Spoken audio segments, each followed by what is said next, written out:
Yeah, well, my first question for you would be what movie, book, or TV character would you most relate with? Oh, relate with? Mm-hmm.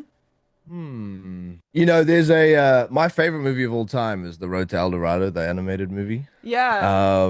And the duo there, Miguel and Tulio, I've always like considered that a brotherly dynamic like me and my own brother Mm, do. okay. In their sort of playfulness and their will for adventure with each other and those sorts of things. And so yeah, let's go with that. Yeah, okay, cool. Yeah, so how do you feel about it? Like, what do you are you think do you think you're closer to the end of the character's movie or beginning?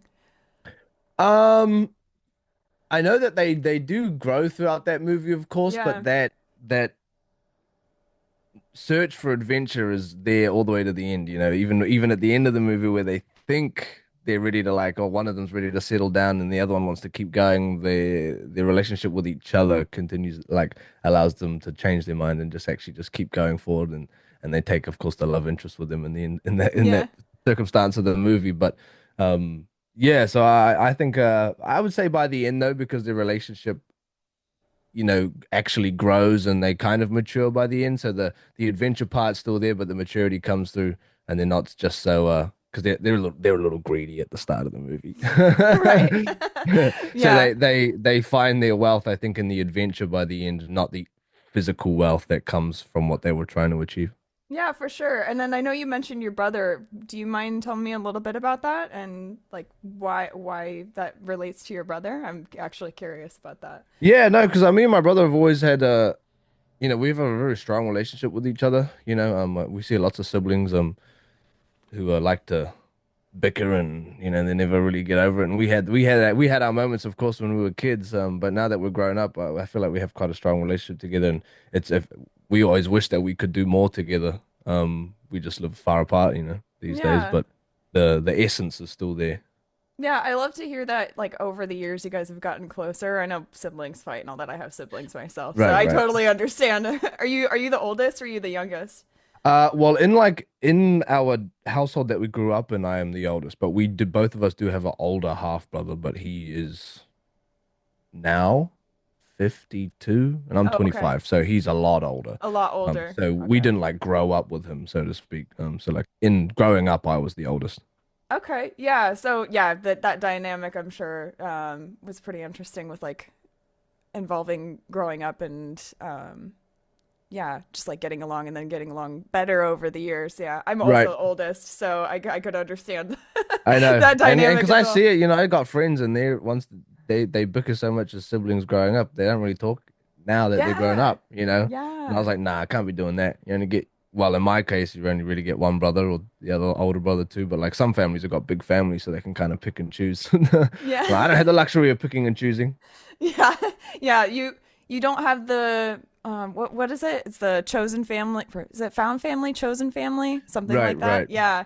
Yeah. So you have that you don't have that choice, but at the same time there is like that connection there still for Yeah, sure. totally. Yeah. Cool. Well, thanks for sharing that. I do want to hear a little bit about the origin story of your project, of your artist project. So that's for the band itself or the album? Yeah. For the band, we're gonna go into the album a little bit For the later. band, yeah. So when Yeah. my fellow band members, Henry and Lewis, who they are brothers as Mm-hmm. well. Oh, Speaking that's of cool. brothers, so when they sort of conceived the band, I suppose they were very young, 10 years Mm. old, I think. Sort of that, and they're a 2-year age gap, like me and my brother. Okay. And initially it was just like a sort of fun thing to do as kids. Have a band, have a metal band. The Yeah. name Alien Weaponry came through because they really loved the movie District 9, the Oh, sci-fi movie with cool. the aliens Yeah. and stuff. So Mm-hmm. it literally just means our fans have created all these sort of like deep meanings behind the name, but they always like, I know you might want to think it's deeper than it is, but it's literally alien weapons from a movie with alien weapons. Um, Mm. and then the Maori thing, like the inclusion of Te Reo Maori and Maori culture came through later in their, I, I'm gonna say like fifth, 14, 15, 16 years old kind of Okay. range. It was sort of middle of high school. Um, and they were competing in the national Rock Quest competition, which is like our equivalent, like Battle of the Bands kind of thing. Okay. And they have a what do you call it? Like a offshoot competition, a sister competition kind of thing, spin-off called Pacifica Rock Quest or Smoke Hmm. Free Pacifica Beats rather. Okay. So the caveat of that performance is that you have to include a song that is sung in your native Pacific Island language, Oh, that's Samoan, cool. whatever, whatever. And so the boys were inspired by another band called Strangely Arousing, and they had a song called Kupenga, which was like a reggae rock Hmm. song, sung in Māori, or partly in Māori at least. And they said, "Oh, that's a cool and a great band." And they're like, "Maybe we should put that over, heavy metal and give it a shot." And then they won the Wow. competition That's for it. cool. So that the response was so great, and then they kept it going, and here we are now in 2025, 10 years later, Yeah. still singing in Māori for people. Yeah, it's super cool. So I know like you just wrapped a tour in the US earlier this year, as in like last month slash a couple weeks ago. Hmm. Yeah, what how many times have you been in the US so far? Since I've been in the band, my first tour in the US was 2021 Oh, with okay. Gojira and Knocked Loose. Okay, And then cool. we haven't been back at all since until this tour that we just got off a week ago. Okay. Yeah, how did it Um, go? Do you think it it was went pretty good, well? so we were supporting Kerry King and Municipal Waste on that Okay. tour. And it was my first time in Canada during that tour as well, which was awesome. What a beautiful country Canada is. Yeah. And it was really interesting seeing the sort of range of um audience because obviously someone like Kerry has been doing it a long time. He's been a professional musician longer than any of us have been alive. So watching his professionalism, Mm. not only from him and his bandmates, but also his crew that have crewed for him for a long time, I always think it's a great opportunity to sort of sit on the sidelines and take notes, about people who have had this as a career, as a group who are trying to make it our career.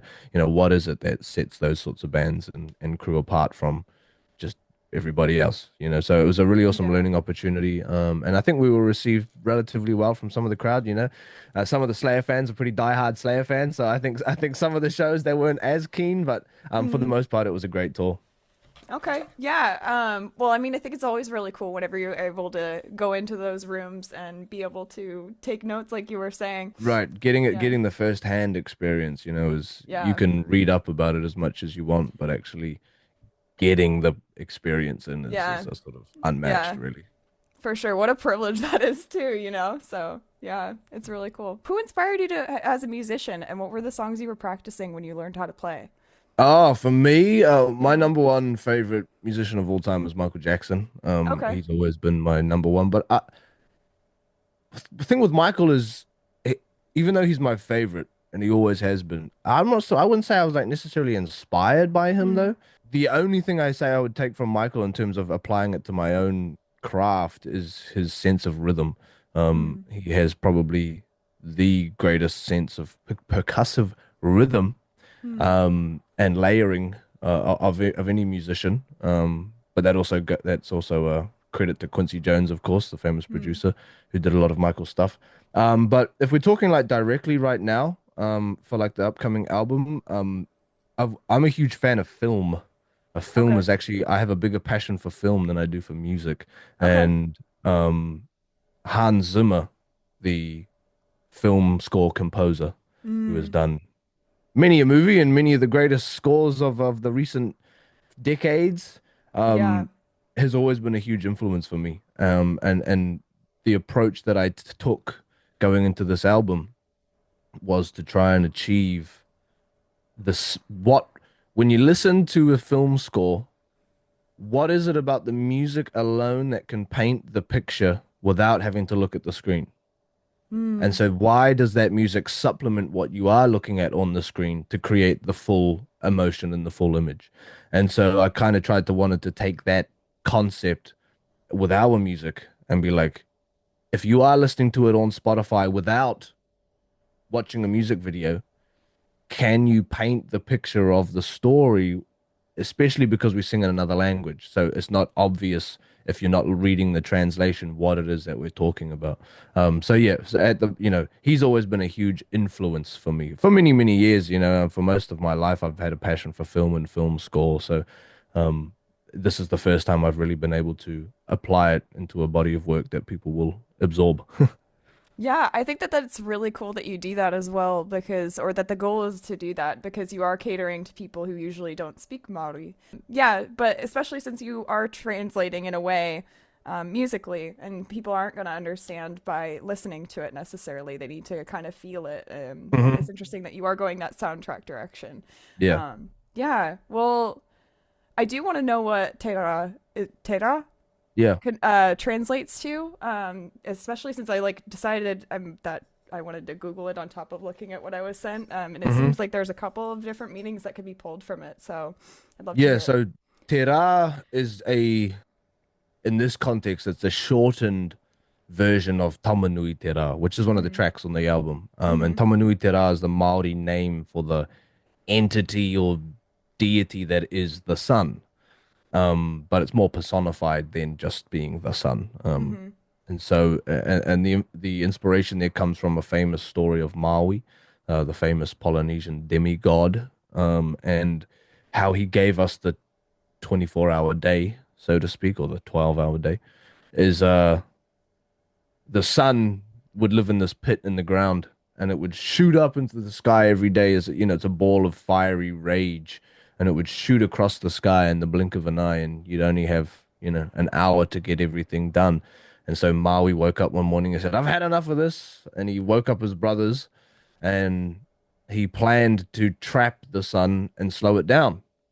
And so he used enchantments and quote unquote witchcraft, and his enchanted grandmother's jawbone, which was his weapon, Mm-hmm. or in other cultures it's his famous fish hook. And he went to the pit of the sun and he had his brothers trap the sun, and then basically he just beats the sun up and beats it into submission and tells the sun that he must slow down, for there is not long enough in the day to do all our chores and grow our crops and blah blah blah. Um, and so, and some of the other interviews have kind of picked up, it's potentially a metaphor for the ever rushing pace of life right now, and just to take a reminder to slow down and take a step back and give yourself time to breathe and time to do things. And it also makes for great imagery. So Mm-hmm. it's also the cover artwork is our personified Tamanui Te Rā bursting out of his pit in the ground. Mm-hmm. Is the route that we went for the artwork. Yeah, so Te Rā is just Te Rā can translate to the day, Mm-hmm. or the sun. And so it's just a bit of an easier version to absorb than Tamanui Te Rā, which is That'd be quite really long. cool as a cover album cover name though, I think. Yeah, yeah, I know. I'm like, there are sometimes with the names we're like, because we're trying to be mindful of people who are trying to, you know, Yeah. absorb it from a place that don't speak the language, and we're like, oh, we don't want to blow people's brains off by giving the most complex Māori word ever. Um, Mm-hmm. and that song's actually a good example of shaping what I was talking about before with the cinematic quality. That's a song that has a lot of external sound effects to create a cinematic feel, Mm-hmm. and it's got like there's a section of speaking section in the song that is supposed to represent the sun itself responding to Maui. Mm-hmm. So there's like a lot going on in terms of trying to tell that story through the actual music and the sound of it before you even pull up the lyrics to see what it's all about. Yeah, and even with the instrumentals, there's like elements of it that kind of relates to that story that you were mentioning. I do know that in A Thousand Friends, there's that kind of fast-paced percussiveness, and it kind of made me think of that story a little bit. Hmm. Just that fast percussive energy, the production elements, and the instrumentals, and then yeah, I don't know. I do love the contrast to the vocals as well and how crisp and clean those vocals are. So Yeah, yeah. it's definitely the biggest when we've been, when people have been asking what is the biggest change in this record, and there's a lot of things that have changed, I think, and sort of or just evolved maybe, but the Hmm. vocals is one section that we're really like. proud of. And Lewis really like locked in, and Josh Wilbur, our producer, really unlocked. Because he really pushed Lewis to find these different textures and Mm. this different sound out of his vocals than we're used to hearing him. To kind of a lot of it is to show people that like yeah, Lewis is not a 15-year-old boy anymore. And Mm. we always joke that Lewis has been 16 years old for the past 8 years, according to the internet. It's always, oh, these teenagers from New Zealand. Like, I'm 25. We're not teenagers anymore. Um, Right. so I think this record is a good opportunity too for like Lewis and for those that were in the band when they were teenagers to be like, hey, we're grown men now. Yeah. Yeah. Well, I've loved what I've heard so far. And I do think that, like I was saying earlier, you guys are really onto something. Thank Looking you. forward to Yeah. having people hear what the album's like and what the reaction's gonna be. I know we are too, because we were a little nervous about it too. It was like working with Josh for the first time. First time our album was recorded outside of New Zealand, and with a stranger. We didn't know Yeah. Josh before going into it, and we'd barely met him before going into it. Mm. But it ended up like day two. It was like we were best mates and had known each other for a long time, and just made the whole process a lot easier. And someone with his expertise as well and knowledge in this industry for heavy metal made it just a it was actually, I think, like exceeded our expectations, Mm. and I know people say all the time, "Oh, this is our best body of work yet," because that's what you're supposed to say. Yeah. But we genuinely feel like because we're so much, like I said, we're grown now, and Mm-hmm. we've had so many more years of playing our instruments and personal growth to actually develop from teenagers to men. And I think that jump should be hopefully pretty clear for people. So far, it seems the response has been amazing, for the first two singles. So hopefully that sentiment carries forward to the rest of the album. Yeah, I do think it will, and I'm looking forward to like seeing you guys live and seeing those new songs, especially in comparison to what you've had out so far. Seeing how everybody reacts to that. Have you gotten much of a response yet to the newer Yeah, music? well, what was crazy was on this because we dropped the first single in the very first show, the San Francisco show, Right. with Kerry King, and I think we were on like our third or fourth show of that tour, so it's within the first week, Right. and there were people in the front row singing that single when we played it on stage Ooh, that's so already, cool. and we were like, which is great anyway, of course, but this is a song in another language, and you're in the middle of America, so it was like people over here who don't speak this language are like have already been sitting down to learn the song so they could sing it when we played it live, which was super awesome to see. So Yeah.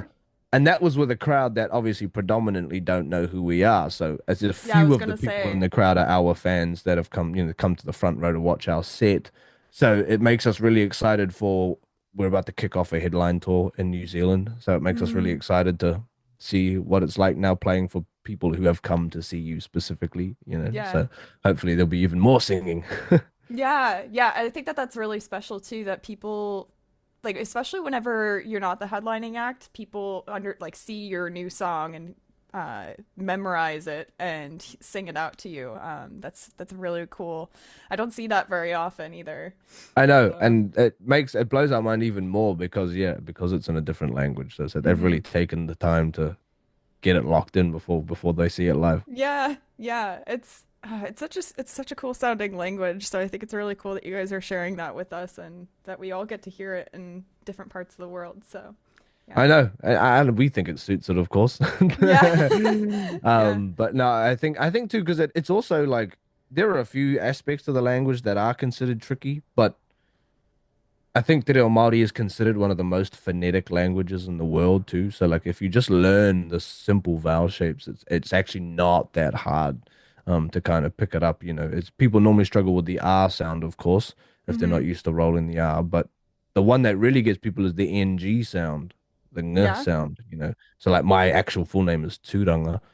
Hmm. You get a lot of Tūranga.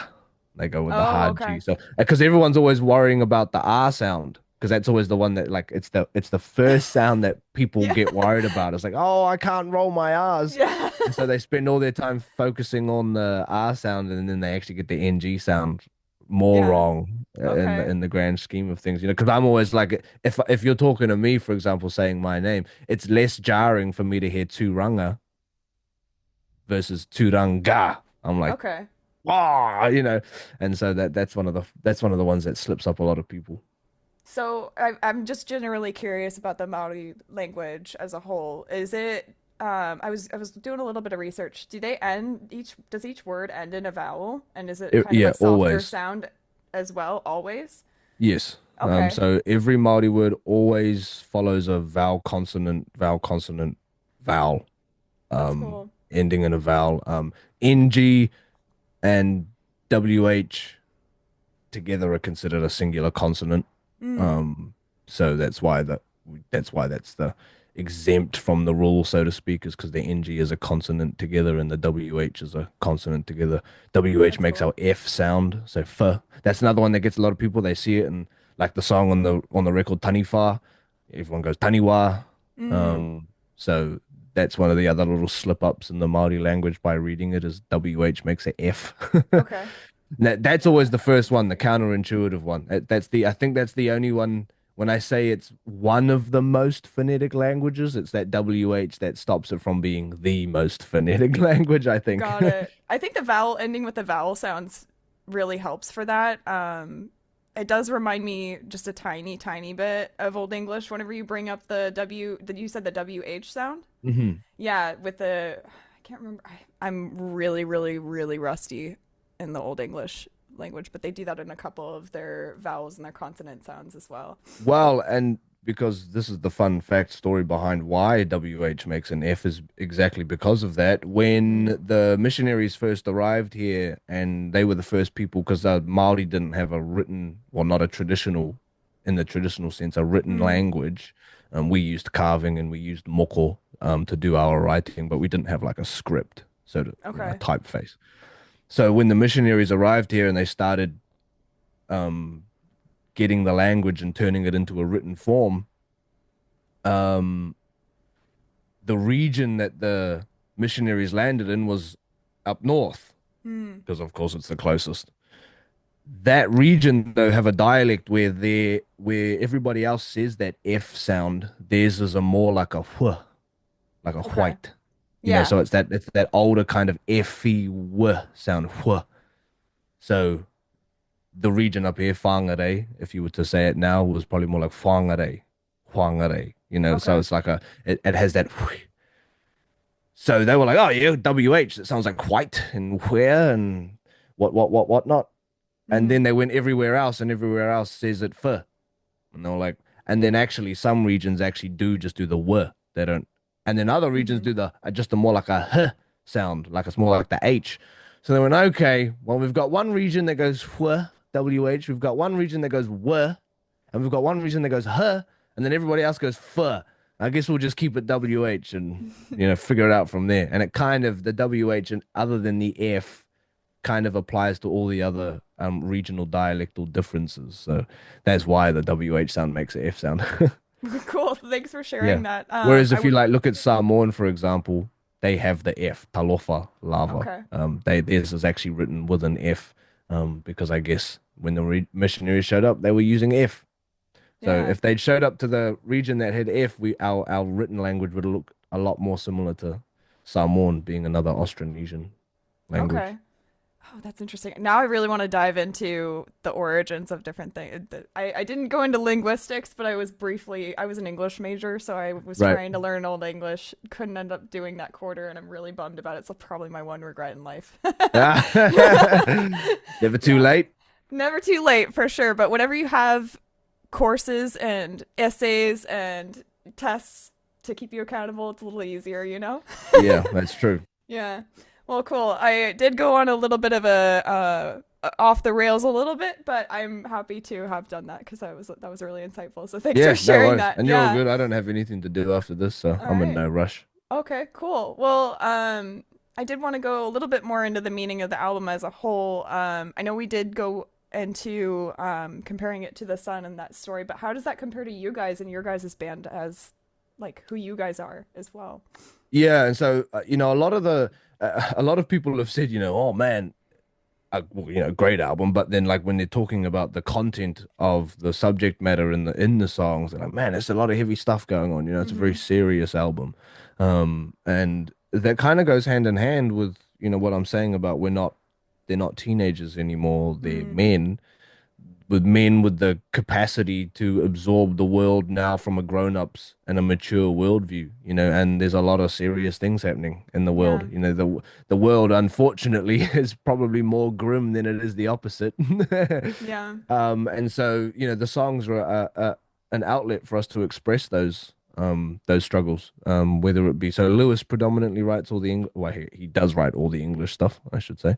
Mm. So when it comes to 1,000 Friends, obviously the social media concerns and the way that we communicate now in the modern world, and Black and Sky is about international conflict, and then you've got his really personal ones like Myself to Blame and Hanging by a Thread, which are all about his personal struggles with his mental health and relationships and those sorts of things, Mm. and how he views himself. And then of course we have the Māori stuff. So the title track Crown is about the imbalance and incarceration rates amongst Māori, but that's of course a Mm. pattern that's applicable to lots of minorities around the world who have suffered from colonialism, and how they get pushed off to the side and become marginalized groups that are disproportionately affected by certain things and crime and all that. Um, Mm. Taniwha with Randy Blythe is about, it's a metaphor about a consequence, really. It's like a karmic consequence song. Taniwha is the Māori word for a monster. It's Mm. our traditional monsters and guardians. And yes, they are monsters, but they can also be guardians. And in this context, it's a guardian that protects Māori and our our world. And um, Momoko was the first single, and that's about the stigma still surrounding our traditional tattooing, Mm. particularly the face ones. And how a lot of people are, still quite put off by seeing face tattoos of any kind. And so that's kind of an anthem, a pride anthem to sort of remind Mm. people that is we're not going anywhere, this kind of thing. So there's like a lot of stuff there for people to dig into.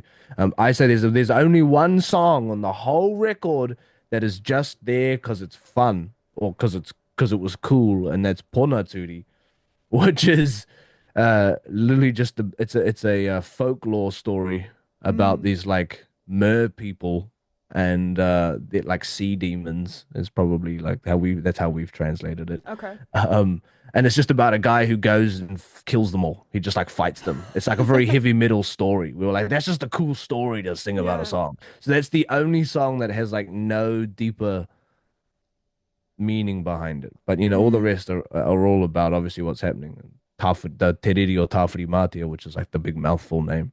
It was Mm. about the cyclones that hit New Zealand and uprooted and devastated many communities here a couple of years ago. Mm. So there's like it's just a lot of talking about a lot of things that have happened. And there was a lot of songs, or at least bodies of lyrics, that didn't even make it onto the album that were talking about even more stuff. Wow. Funnily enough, that people who have interviewed us so far were kind of like, I'm surprised you didn't make a song about this event that's happening right now. It's like, well, we did, but it just didn't make it onto the album. So maybe we'll bring the lyrics back in the next one and we'll Yeah, see. maybe. Yeah, But maybe yeah, it'll get there's turned into so something much else. happening in the world that is unfortunately heavy. Yeah. It just happens to be the way that the cookie crumbled. Yeah. Yeah, I think that's really cool that you guys are going the direction that you are and using your guys' stories to create like a sense of catharsis for your fans, especially in this new album.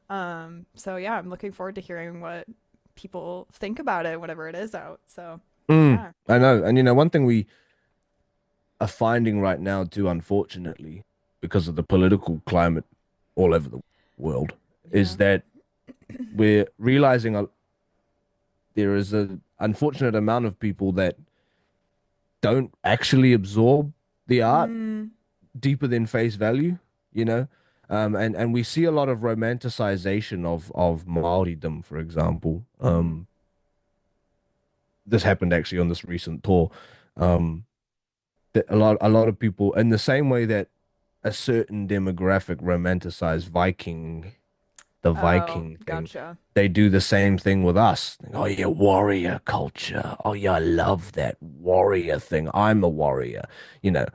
And then what happens is they actually look at what we're singing about and they go, "Oh, you're woke. You should keep politics out of music." And then you get, "No, no, no, no, no, no," which I'm like, who did you think you were listening to, you know? And it's because of that romanticization of what they think this warrior culture mumbo jumbo that people are always going on about.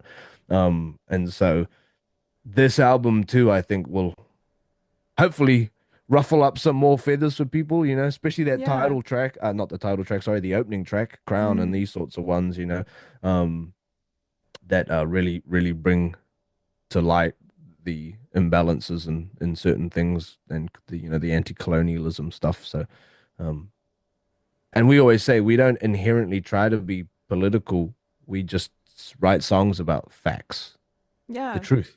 These things happen. It's like the first single, Mo Moko, the video focused on the head trade, the Moko head trade, and Mm-hmm. how those preserved heads were sold to the British, and you know people are trying to get Yeah. those heads back from the British Museum and stuff. That happened. Yeah. There's nothing you can't say anything to tell me they don't happen because the British Museum has them in the British Museum, you know. And people always go, "Rah, rah, rah, rah, rah, rah, rah." I'm like, hey, if you make your politics out of our music, that's on you, but it is just fact, you know. So Yeah. we always say we're not necessarily inherently political, um, although it is clear where we stand on those things. I said Yeah. normally it's a lack of education that makes people absorb that as a certain way and go, oh, you're just trying to kick up a fuss. I'm like, well, these things happen and you can take it Yeah. however you like, but it's history. Yeah. It's history and yeah, I don't know. I don't know. I wish that wasn't the case. And yeah. Yeah, I wish that wasn't the case and I wish that people would not romanticize other cultures. It's just unfortunate that that does happen. I'm not summing it up well enough. You know what I mean? I feel like there's so much that we could break down just from that. Mm. And you Yeah. know, and it happens on the other end too, which Yeah. is a better. It's better for someone to romanticize it respectfully, Mhm. like because there is definitely a demographic of our fans that come and they romanticize it because they respect the culture so much and they do know what they're talking about, you know, and then Yeah. you just kind of have to politely remind people like, oh, well, you can't just, you know, Māori of course is an ethnicity, so you can't just like quote unquote be Māori because you like it kind of thing. And Oh, so yeah. you kind of just have to like politely remind people, but that's not really a problem, you know, like at least you are approaching it from a place of respect and knowledge. You know, it's an educated romanticization Yeah. versus this like, oh, I just heard you're cool at fighting and I think I'm tough. So you know, I'm like, what are you talking Yeah. about? I think there's that as long as there's a pursuit to understand and really understand versus just, identifying with the characteristics that you feel like fit who you are. I don't know. You know what I mean? I feel like I Hmm. could go into that. Right. But yeah, I think as long as there's a pursuit to understand other people and um, a conversation that happens, and that I think we're on the right track, right? Right. Yeah. I don't think I have too many other questions, but what do you guys have planned next after this album drops? Oh yeah, after the album drops is where the plans stop. So Okay. next weekend in 2 weeks we kick off our New Zealand headline tour, Mm. which we're very excited for because the last time we played New Zealand was even longer than the last time we played the US before Oh, this tour. It really? was 2020. We played like we've done the odd show, like a single one-off festival thing, or we opened for Guns N' Roses, but we haven't done a Alien Weaponry tour in New Zealand since 2020. So Wow. it's been a long time, and our opening band who are supporting us are good friends of ours, Shepherd's Reign, and we always say if anybody out there likes alien weaponry, you have to listen to Shepherd's Reign because Mm. they do a similar concept. It's a heavy metal band but instead of singing in Māori, they sing in Samoan. So they're all Mm. Samoan of Samoan heritage. So if you like the concept of Polynesian heavy metal, you have to check out Shepherd's Reign. So we're very excited to have them Okay. with us on the entire tour. They're supporting us for the whole tour, which is going to be great. But then That's that's where it cool. goes blank. That's where the Okay. schedule stops. So that we finish that tour, and then the album comes out like a week later or whenever it is, and then we don't know what's happening. You get to So kick back for a little bit at least. hopefully, Yeah. hopefully, although I say that also unhopefully, because touring, of course, is what we want to be doing. So Yeah. it's always this, we always had this funny relationship with touring. When you're on tour, you want to go home. When you're home, you want to go on tour. And it's just this never-ending cycle of like chasing that. But no, hopefully actually we get, we're trying to get more America in because we've done a lot of Europe over the past since 2021. We did the three Mm. years with Gojira. We did a headline Europe last year, all the summer festival circuits. And in that 5 years that I've been a part of the band, we only did America that once until Mm. until a week ago. So we're hoping to get more America in, because America's a great market for us, and the crowds over there are always amazing, and and Mm. and America are very generous with their merch purchasing. Yeah. Even in this economy, Americans love I to buy a love hearing t-shirt. that. I love hearing Um, that because yeah. yeah, it's hard to make money on a tour, especially an international one. So if people are gonna be like going all out on the merch purchases, that'll make it all worthwhile, I know, hopefully, right? and a lot of people think because we come from so far away, it's because we have a lot of money, but I'm like, you spend a lot of money coming from far away to have the luxury of doing these tours, so the more merch, the better. And yeah, but yeah, we shout out Americans because you guys are always very generous. Yeah, well, I do know that I a lot of the funds get taken out from like booking and ticket sales and stuff like that, and you guys get the most from merch sales typically, right? And Yeah, that's right. Especially on yeah. tour, that's we always joke that we're just a traveling t-shirt shop. We're not Yeah. because we're at this point now in our career where we have enough music now to make a headline set that we really love Mm. because you have enough songs to choose from, And Yeah. shocking for people listening in, but we don't love every song of ours, or I should say we don't want to play every song of ours live. There are certain songs that they sound nice on a record, but they don't translate well to a live setting, Oh, and interesting. which is interesting. It's because this we really found this with the second album. Obviously Really? people love the first album. Second album people had their opinions about it. It didn't quite land where we may have wanted, but we always liked some of the technicality in those songs, Mm-hmm. and the evolution in the technicality. But we started playing them live, and people weren't really responding to them. Or maybe it's that Interesting. their music for a different type of crowd.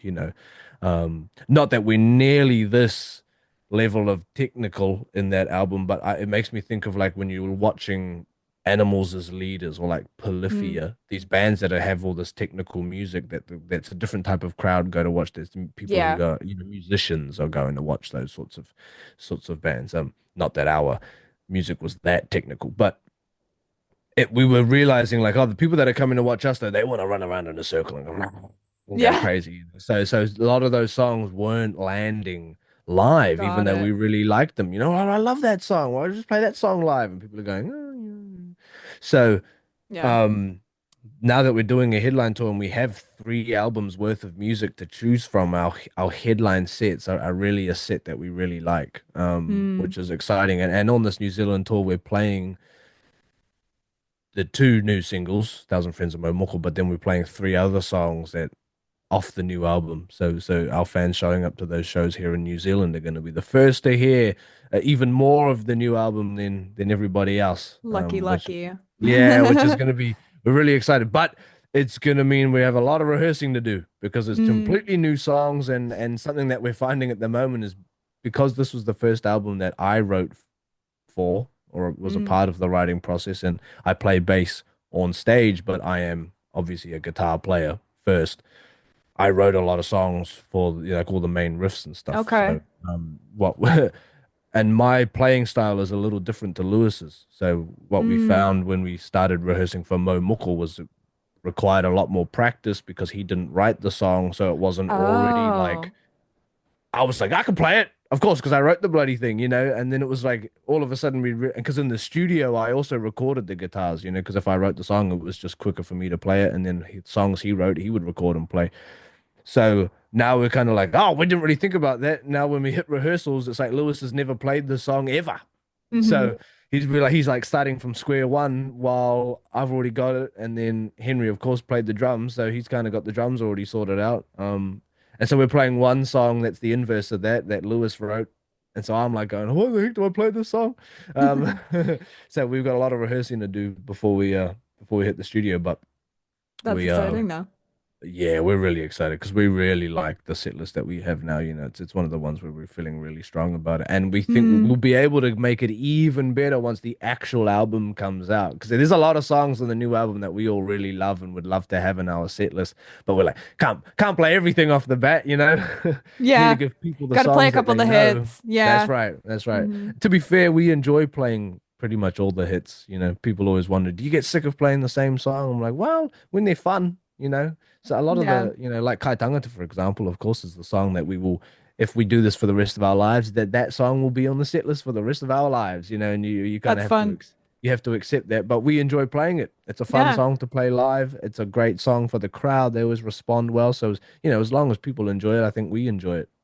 That's really cool and that's really special too because I'd say most people eventually fall out of love with their hits, because they have to play it so much. And if you like Hmm. playing it live and hearing that live, it's really cool. Yeah, and then don't Um, get me wrong, there's a few songs we play where it's like, why is the song so popular? mhm. I don't want to play this song, and Yeah. uh, but sometimes it's actually not because of the song itself, but because of the difficulties of the song. Mm. So it's like maybe it's just a hard song to sing. It's like it's the song that always blows his voice out if he plays it every night, and people love it. So it's like, oh, we've got to play it, but it's really strenuous on your vocal cords or something like that. Or maybe it's a Mm. finicky one on the bass, or Henry's got a few where he's like, God, my legs are burning after that song. So Oh my sometimes it's goodness. not actually from a loathe of the song, but it's actually just from like what's required to perform said song day in, day out. And that's why a bigger portfolio is a big valuable thing, right? That's It right, goes back into because what you were saying. who's Trivium. Hmm. It's a good example. Obviously they've been in the game for a long, long, long time, and quite often when I'm watching, not that I've ever seen them live, but following them on socials, that they're always chopping and changing the set list. So which is a cool way to have a unique experience for fans who are going to the show, but then it probably prevents or delays the burnout of playing certain songs over and Right. over and over and over again. Obviously you always have to play the hits unless you're doing a specific like when I watched the Mastodon, Lamb of God, Mm. Ashes of Leviathan tour, they're playing an album. So it's a specific album that is the set list, which is also a fun way to do it. And that's Yeah. what Trivium and Bullet for My Valentine are doing right now. They're celebrating album anniversaries. So Yeah, cool I ways love it that when they as do that. I know. So, as Hmm. as an artist who's trying to sort of chop it up and you've been doing the same thing for 20 years, it's a good way to kind of keep it fresh for the performer. Yeah. And the fans hopefully just love it Well, I love regardless. the vanity aspect of it too. Is it vanity? Where it's not vanity, it's another V word. There's this aspect to it where if you hear the full album live, that might be the only time that you get to hear specific songs, right? That's So, right. yeah. Because So you go for that reason and you get to hear the specific song that's going to be considered a deep track later on, right? That no, right, you're never going to hear because again. there's a lot of great songs out there, and there's a if I just apply that to one of my favorite bands, it's a New Zealand band called LAB. They got songs of theirs I love. I've seen them live many, many times. I've never Mm. heard certain songs live. I'm like, gosh, and you know why? Because they're not the popular ones, Right. and you've only got so long to play it. So you're right. When you have those album specific tours, you go, I'm definitely gonna hear that song then that Yeah. I love, which is it's cool too because fans do love that as well. Because Yeah, yeah. not everybody loves just the singles, or the ones that get the popular numbers going. A lot of people like the one that the slower song, the ballad song, maybe that isn't the one that you're going to chuck in the set list every time. Right. And there's something about catering to those real hardcore fans as well. I feel like those are the ones that also like, are the ones that buy more t-shirts and stuff like that and want to have Right. every little variant of every little thing. So, Yeah, that's right. yeah. And which is cool because you're right that type of supporter, the supporter who listens to an entire album and Hmm. absorbs the entire body of work, tend to be a supporter that supports you more through things like the merchandise and the if you're at the band that has a VIP package, they're the people Yeah. that are paying for a VIP package, you know. So it's cool to Right. show those people who show us so much love, some love by playing their songs that they love that normally don't get the love on the set list. Yeah, cool. Well, I honestly feel like I could talk to you for a whole nother hour. You're a very easy person to talk to. I know it happens a lot. If I'm the only one on the interview and I have nothing happen, it always happens. We always go way over time. Just be yapping. Um, well, I could always yap too. I do I do Twitch streaming, so I feel like Right. I could talk yap for like 4 hours if I need to Me yap for too. 4 hours. Yeah, that's what I do when I come home off tours. I stream on Twitch and I Oh, do you the do? whole. Yeah, yeah, yeah. Yeah, So I it's do. like, I do artist interviews on Twitch too, so maybe I can have you for a follow-up. oh yeah, for sure, for Yeah, sure. Yeah, maybe I we can totally play a do that. game. I know, because that's all I do when I get home for the most part is jump on Twitch and just yap to people. Yeah, it's so fun. I know. Yeah, that's really cool too. I'm somebody that like was really really shy behind the camera. Me too. I'm a photographer. I like being in like behind Right. the camera, not in front of the camera. Yeah, I don't know. I decided in over COVID that I was going to challenge myself, and I'm tired of not being in front of the camera, and I need I to know. be Yeah, more confident. I was a very socially shy person growing up, you know. I used to like my parents would like try to get me to practice by like going up and ordering their coffee or something. And I'd be Yep. like, "Oh God, don't make me do it." Yeah. And then when I went to university, yeah, I was kind of like, man, I need to like sort of get better at that, you know. So I got a job as a bartender Mm. and forced myself into these like social interaction Yeah. situations. But the bartending thing was all right because in my head the logic was that those people are drunk. So in the morning, if I said something stupid, they're not going to remember. You know, like if I embarrass That's myself, they're good not going to logic. remember. So it was like this kind of place for me to practice like small talk and just Hmm. general social blah blah blah blah blah.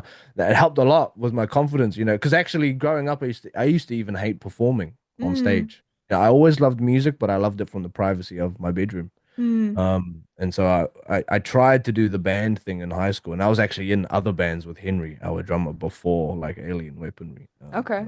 I hated it. I was like, I'd get on stage and I'd be like, oh God, and I'd seize up and get all shy.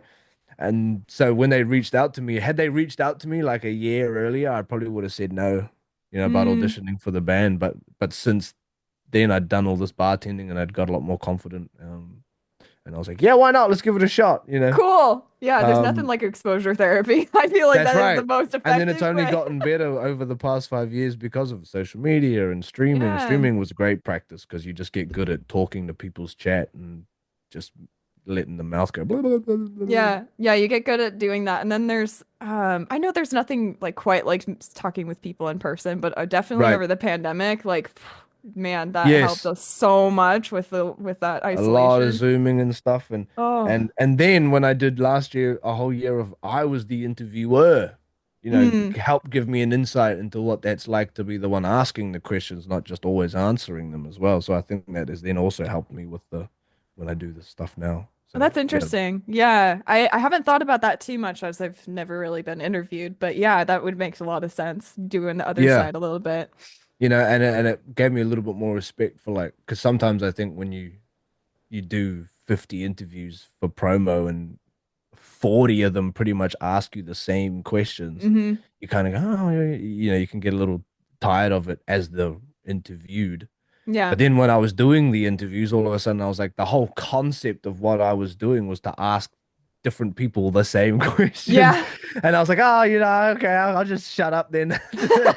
Yeah, and I always try to like get something unique going, at least one unique question. But you there's a couple of there's nothing like asking the same question. If you get a really, really good question, you'll get a different answer every Right. single time, right? Yeah, that's right. So yeah, and that's kind of what I aim for. More like, yeah, people may have heard it before, but I try to frame it a little bit differently, at least so that it sounds a little bit more fresh. Yes, it's like in Yeah. my interview series because it was all with Māori. It was about Mm, things Māori, and the first question I asked everyone, it was the one constant question was like, "What does being Māori mean to you?"